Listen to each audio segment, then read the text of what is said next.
Hey there, Joy Seeker. Today I am talking about growing better instead of bitter after divorce. And I'm going to share 4 ways that you can do this. If you're new here, I'm Jenn Zingmark, an LDS life and divorce coach. So thanks for joining me. Make sure you subscribe to my channel to get all my latest videos. If you are a faithful Latter-day Saint man or woman and you're dealing with divorce, your life is not going the way you planned. And it's probably throwing everything in your world upside down right now. And it's a challenge to deal with this. I know I have been there and I have helped many, many people over the last 17 years deal with divorce. And I want to challenge you today to grow better instead of bitter in your divorce journey. And you can do this by stepping up to the challenge. Doing hard things makes you a stronger person. And I don't know about you, but if you're like me, I talk to a lot of people dealing with divorce. And we've all met people who are bitter, angry, resentful, still talking about their divorce 5, 10, 20, even 30 years later. And hopefully you've met some other people who have dealt with difficult trials in their lives like divorce or death or illness, and they have come out better on the other side.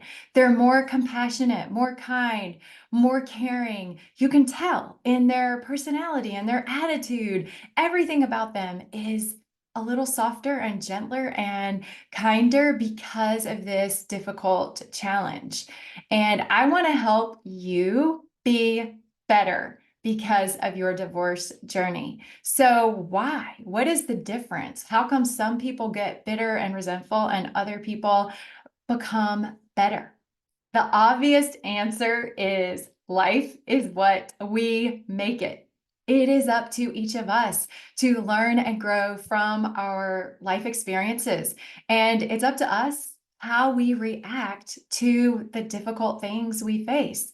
Ultimately, we create the lives that we have, regardless of the challenges that we face.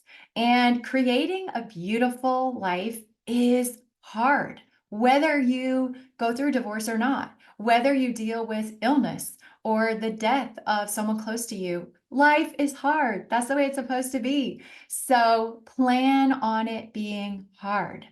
You have to choose your hard. So I want to challenge you to step up to this hard thing in your life, to staying faithful even after divorce, maybe single parenting and raising your children alone, going to church alone, being the only person living the gospel in your home and setting that example for your children. That's hard. I know that that's hard, but I know that you can do it. And if you just plan on it being hard, expect it to be it being hard, you can get through it. And embracing the hard means accepting the unexpected, uncomfortable, frustrating, even overwhelming things that happen in our lives as opportunities to grow. Doing these hard things in our lives actually shows us what we are capable of. And being a Southern girl, growing up in South Carolina, we don't have a lot of things that are claim to fame, but there's a few. And the Wright brothers flew their first plane and did a lot of their early flying really close to my home in South Carolina, right over the border in North Carolina. So this is a story I grew up hearing about. So I want to share a little bit of their story of Orville and Wilbur Wright. They are credited with building and flying the world's first successful motorized airplane. And one of my favorite quotes that you may not even know, this is from Wilbur Wright, is no bird can soar in calm. Okay. The Wright brothers spent years trying to learn how to fly planes, build planes, coming up with the technology to make an airplane fly through the sky. And in order to understand this technology, they studied birds and the way they fly and their wings and everything. And They spent hours watching birds and recording information about their flights.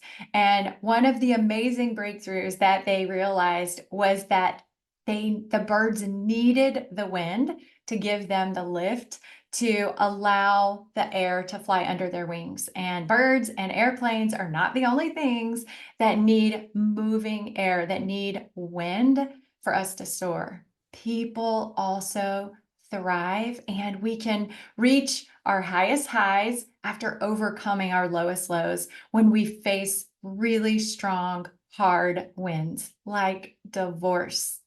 Many times when our lives are calm and easy, we can get complacent and we cannot stress ourselves or push ourselves hard. We get comfortable and we can lack the motivation that we need to test our wings, right? To find out what can we take, what can we handle. But God, in his infinite wisdom and love for us, he gives us challenges. Not that he gives us divorce, but I do believe your divorce is not a surprise to God. He knew this would happen the day you got married. And it doesn't mean that anything has gone wrong. It just means that hard things happen, people make choices, and we have to live with those consequences in our lives. And for you and for me, divorce is part of that consequence of someone else's agency, possibly, or your agency. But it doesn't mean that your life is off track or that anything has gone wrong or that you've made some terrible mistake. Even if you chose to end your marriage and you made mistakes that caused the end of your marriage, those were exactly the mistakes you needed to make in order to grow in the ways that you need to grow. That is the way I teach my clients to look at life, and that's what I want to challenge you to consider today. What if everything has happened exactly the way it's supposed to in your life for your greatest good, to help you grow in the ways that you need to grow, to become the person you need to become, to soar in ways that you wouldn't be able to soar without these challenges? Because I believe that that is true. I know that that is true. I want to challenge you to just consider that that might be true for you. So I want to offer you 4 ways that you can grow better instead of bitter after your divorce, so you can learn to soar with these harsh winds that you're facing. The first way I want to challenge you to consider and try in your life is to find your better self. Okay. Ask yourself, what gifts and strengths and talents has God already blessed you with that you can draw on during this difficult time? Like I said, God knew that this trial would come to you in your life, with your family, with your children, with the exact situation that you have. And I believe that he has perfectly equipped you with some unique skills and talents and abilities, and maybe even experiences previously in your life to help you cope and deal and grow from this challenge. So find your better self. And one of the best ways that you can do that is by counting your blessings every day, not your problems. A positive, grateful mindset boosts your energy and your creativity, and it helps you see things in a more helpful viewpoint, okay? And that includes having a greater focus on what really matters. And that's what you can control, not things that are out of your control, like other people's behavior. Okay. So there is actual scientific proof that gratitude in your heart and in your mind, a grateful attitude, increase your quality of life. It lowers your blood pressure.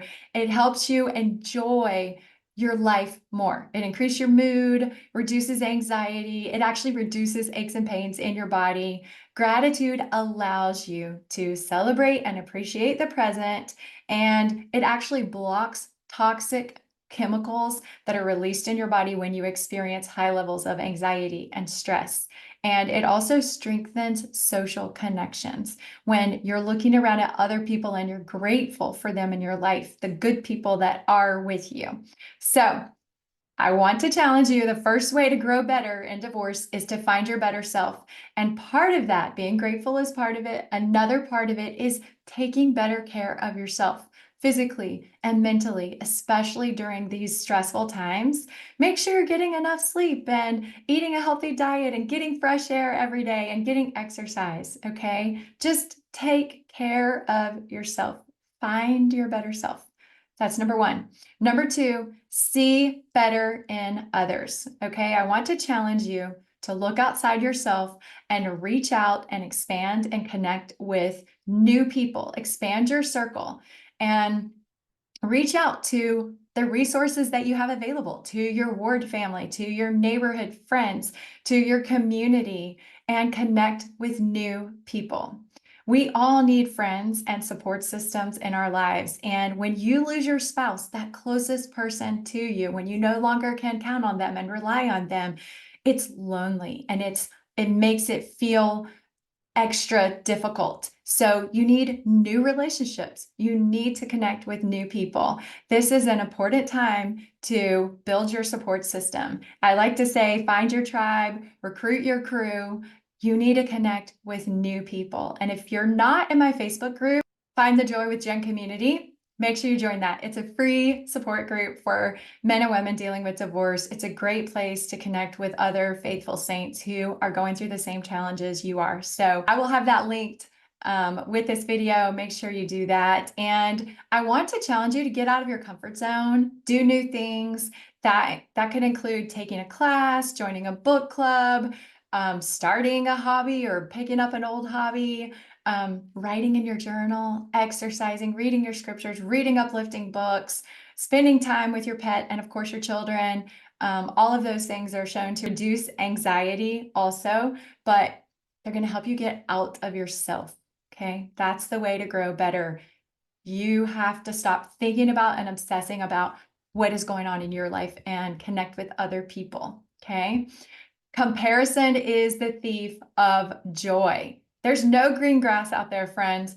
Everyone is dealing with trials and problems right now. They're just different than yours. Doesn't mean they don't have them. Everyone has them. And believe it or not, there are always people who have worse problems, worse situations, worse divorce situations than you. I promise you, I have heard it all. And there's so much worse than whatever you're dealing with right now. So stop and look around and find others that are struggling or sick or suffering and find a way to connect or help or serve in some way. There's a beautiful quote by Elder Eyring years ago.